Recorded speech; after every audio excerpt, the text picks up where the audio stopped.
The sun began to slip behind the mountains, painting the sky with shades of orange and violet. The cool evening air wrapped around me as I adjusted the straps of my backpack over my shoulders. It was just another day of hiking for me, Daniel, an experienced hiker who had traversed dozens of trails and explored hidden corners of the most remote forests. But this time, something pushed me to do something I should never have done: take a shortcut. I don't know exactly what made me stray from the main path. Maybe it was curiosity, that uncontrollable instinct that always drove me to seek the unknown. Or perhaps it was the adrenaline, that intoxicating feeling of standing on the edge of something dangerous yet thrilling. Whatever it was, I decided to press on, venturing into the dense undergrowth that stretched beyond the marked trail. A few meters ahead, among the fallen leaves and broken branches, something caught my attention.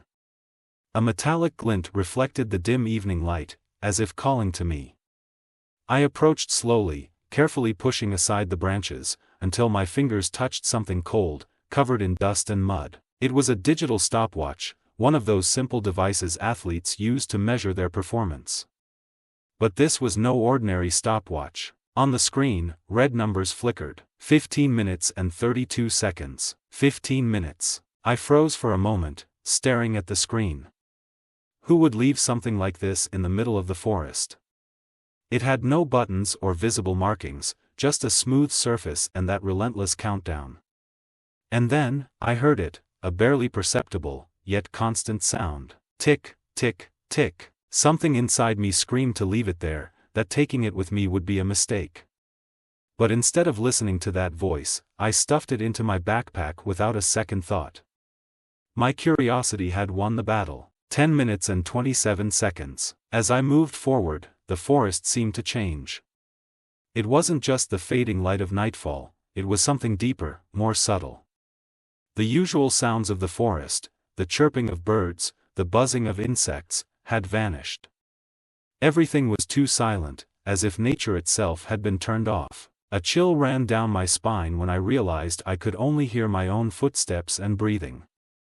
I tried to convince myself that it was normal, that maybe I had entered a quieter area of the forest. But then, I heard it, a rustling in the undergrowth. I turned quickly, scanning the trees. There was nothing. Just shadows shifting slowly with the wind.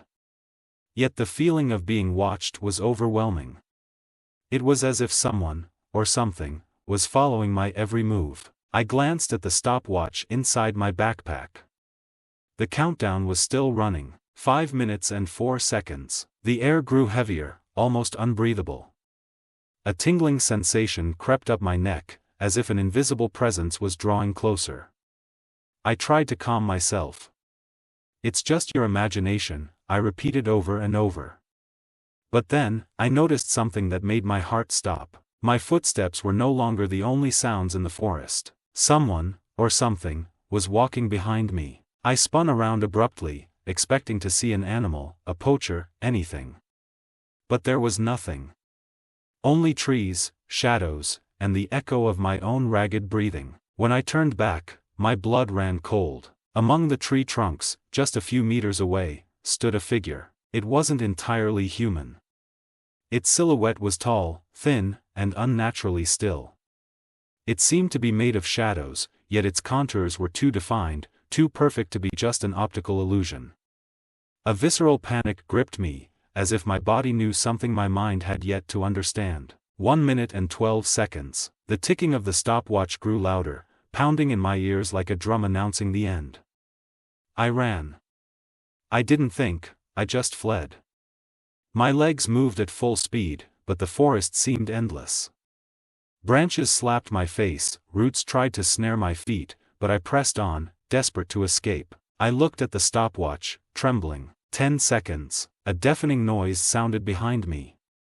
An inhuman, deep, rasping shriek that seemed to come from all directions. It was a sound that didn't belong to this world, something I would never forget. 5 seconds. My legs began to fail. Exhaustion and fear consumed me. I tripped over a root and fell to the ground. I tried to get up, but my arms wouldn't respond. 3 seconds. Above me, the air turned icy. A wind blew, a wind that shouldn't exist in this place. 2 seconds. I felt cold breath on my neck. Something was right behind me. 1 second. The stopwatch's screen glowed intensely, as if about to explode. Midnight. Silence. The next morning, park rangers found my backpack beside the stopwatch.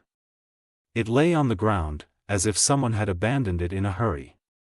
Inside, the stopwatch was still running. But now, it displayed a new number. 1 hour. A new countdown had begun. They never found my body. Not even a trace of what had happened to me. Only that stopwatch, counting down, waiting for its next victim. And so, the forest became a place where countdowns don't just measure time, they measure life itself.